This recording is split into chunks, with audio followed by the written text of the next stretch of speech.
नमस्कार मंडळी, मी मेघाने आपल्या चॅनलमध्ये तुमचं सर्वांचं मनापासून स्वागत आहे। आज आपण मस्त अशी एक डिश बनवतोय जी लहानापासून मोठ्यांपर्यंत सगळ्यांना आवडेल, तेही ब्रेड किंवा कॉर्नफ्लोअर वगैरे न वापरता। तर इथं बघू शकता तुम्ही, एकदम तोंडाला पाणी सुटतं, एकदम मस्त असं लागतं टेस्टला। इथं मी एक गाजर घेतलेला आहे, वरची साल काढून घेतलेला आहे आणि 5 बटाटे घेतलेत मीडियम साईजचे, ते उकडून घेतलेले आहेत आणि वरची साल काढून घेतलेली आहे। आता आपण बटाटे किसून घेऊयात। तुम्ही हाताने मॅश करू शकता किंवा मॅशरने मॅश करू शकता, पण छोटे तुकडे वगैरे राहण्याची शक्यता असते, त्यामुळे ग्रेट करून घ्यायचं। एकदम मस्त कुरकुरीत असे हे आपले चीज बॉल होणार आहेत। तर त्याच्यासाठी दुसरा इन्ग्रेडियंट आपला गाजर, तोही आपण छान असा किसून घ्यायचा आहे। तर हे काय होतं, मुलांसाठी हेल्दी होतं, टेस्टी होतं। तर तुम्ही नक्की ट्राय करून बघा आणि रेसिपी आवडत असेल तर पटकन लाईक करा आणि चॅनलला सबस्क्राईब करा। गाजर आपण पूर्ण किसून घेणार आहोत। इथं तुम्ही तुमच्या आवडीप्रमाणे भाज्याही ॲड करू शकता, पण मी खूप जास्त भाज्या ॲड केल्या नाहीत कारण मुलांना खूप जास्त भाज्या आवडत नाहीत, त्यामुळे मी बेसिक इथं भाज्या वापरलेल्या आहेत। त्याच्यानंतर मी इथं 4 लसूण पाकळ्या घेतलेल्या आहेत, त्याही छान किसून घेणार आहे। जर तुम्ही लसूण खात नसाल तर तुम्ही स्किपही करू शकता। त्याच्यानंतर थोडीशी कोथिंबीर बारीक चिरून घेतलेली आहे। त्याच्यानंतर अर्धा चमचा ओवा, अर्धा चमचा आमचूर पावडर, सोबत इथं अर्धा चमचा चिली फ्लेक्स घेतलेले आहेत, अर्धा चमचा ऑर्गॅनो। तर हे मी ट्विस्ट करून आपली रेसिपी बनवलेली आहे, तर टेस्टला एकदम भन्नाट लागणार आहे। आणि अर्धा चमचा इथं मीठ घातलेलं आहे। हे आपल्याला व्यवस्थित मिक्स करून घ्यायचं आहे। तर बटाट्यामध्ये मॉइश्चर असतं, त्यामुळे आपल्याला वरून पाणी वगैरे घालण्याची काही गरज पडत नाही। हे छान असं मिक्स होतं आणि याची छान असं बाइंडिंग तयार होते। ही रेसिपी बनवून तुम्ही मुलांच्या टिफिनसाठीही देऊ शकता, खूप वेळपर्यंत एकदम छान कुरकुरीत राहते। मिक्स करून झालेलं आहे। आपण आता एक स्लरी बनवून घेऊयात। त्याच्यासाठी मी 2 चमचा मैदा घेतलेला आहे आणि त्याच्यामध्ये मी इथं 4 चमचे पाणी ॲड करून घेतलेलं आहे आणि हे मिक्स करायचं आहे। पाणी तुम्ही जितकं आवश्यक असेल तितकं थोडं थोडं घालून घ्या। तर मी अजून याच्यामध्ये 3 चमचे पाणी ॲड केलेलं आहे, कारण ते मला थोडंसं घट्ट वाटत होतं, म्हणून मी याच्यात परत 3 चमचा असं एकूण 7 चमचे पाणी ॲड केलं। 2 चमचा मैद्यासाठी 7 चमचे पाणी ॲड केलेलं आहे। तर इतपत आपल्याला थिकनेस पाहिजे आहे। चमच्याला तुम्ही बघू शकता एकदम पातळ लेयर येते, तितपत आपल्याला हे घट्ट हवं आहे। त्याच्यानंतर थोडंसं मीठ आणि थोडंसं काळी मिरी ह्याच्यात घातलेली आहे। तर हे व्यवस्थित मिक्स करून घ्यायचं।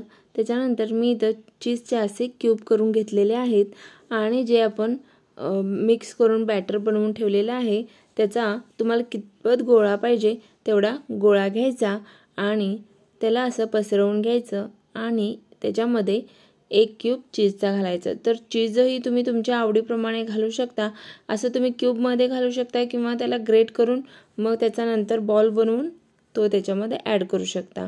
जसं तुम्हाला कम्फर्टेबल असेल तसं तुम्ही इथं करू शकता आणि हे असं हातामध्ये फिरवायचं, तर बघू शकता छान असा याचा गोळा तयार होतो।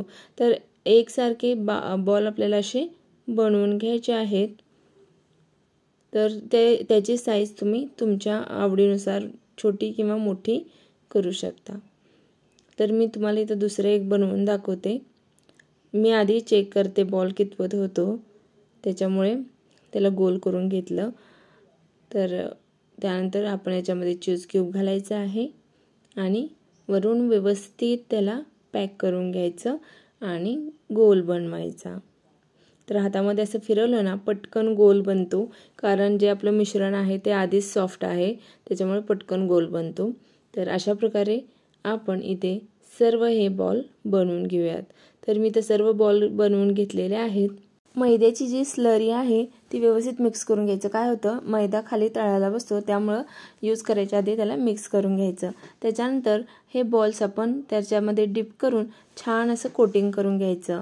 त्याच्यानंतर मी इथं बघा वरती कोटिंग करण्यासाठी कॉर्नफ्लेक्स घेतलेले आहेत, जे मुलांनाही आवडतात आणि एकदम कुरकुरीत असतात आणि वरून याची कोटिंग केल्यानंतर आपले बॉल्स ही एकदम कुरकुरीत असे होणार आहेत। त्याच्यामुळे कॉर्नफ्लेक्स वापरलेला आहे। तर तर तुम्ही इथं याच्याऐवजी ब्रेड क्रम्सही वापरू शकता। तर ह्याला छान असं व्यवस्थित कोटिंग करून घ्यायचं आहे आपल्याला सर्व बाजूंनी। तर इथे तुम्ही बघू शकता आपला एक बॉल कोटिंग करून तयार झालेला आहे।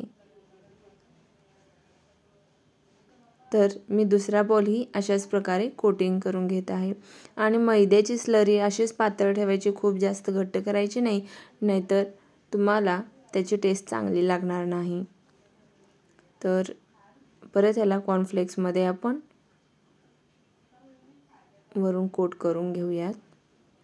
तर इथं बघू शकता आपले 2 बॉल तयार झालेले आहेत। असेच आपण सर्व बॉल तयार करून घेऊयात। तर इथं बघू शकता सर्व बॉल मी कोट करून घेतलेले आहेत। आता याला मी फ्रीजमध्ये ठेवून घेतलं 20 मिनिटं। 20 मिनिटांनी बाहेर काढले तर आपलं व्यवस्थित सेट झालेलं आहे। तर तुम्ही डायरेक्टही तळू शकता, पण सेट झालं की तळायला आपल्याला सोपं जातं, तेलामध्ये ते जास्त उतरत नाही, त्यामुळे मी इथं सेट करून घेतलेलं आहे। त्याच्यानंतर कढईमध्ये तेल घेऊन ते मी मीडियम आचेवरती चांगलं गरम करून घेतलं। त्याच्यानंतर मीडियम गॅसवरती आपल्याला बॉल्स टाकून घ्यायचे आहेत आणि बॉल्स सगळे एकदम टाकायचे नाहीत, तर 1-1 मिनिटांनी टाकायचं।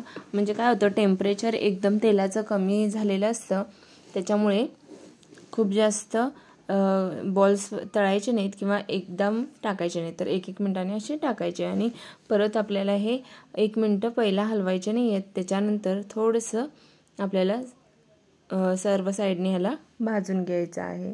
तर इथं बघू शकता अवघ्या 3-4 मिनिटांमध्ये आपले बॉल्स तयार झालेले आहेत। आणि तुम्ही इथं बघू शकता किती छान कुरकुरीत झालेले आहेत, मस्त असा आवाज येतो त्याचा। तर अशाच पद्धतीने मी दुसरेही बॉल्स तयार करून घेते। तर फ्लेम मीडियम टू हाय ठेवू शकता तुम्ही, खूप जास्त हाय करायचं नाही किंवा लोही करायचं नाही। लो केलात तर बॉल्स आपले खूप जास्त कडक होतील आणि हाय केलात तर ते कडक होणार नाहीत, सॉफ्ट राहतील।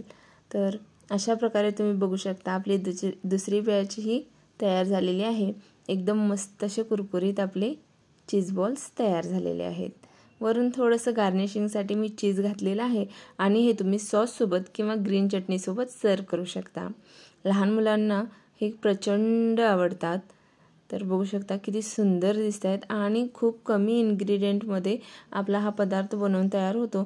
तुम्हाला झटपट डब्यासाठी काहीतरी बनवायचं असेल तरीही तुम्ही हे बनवू शकता।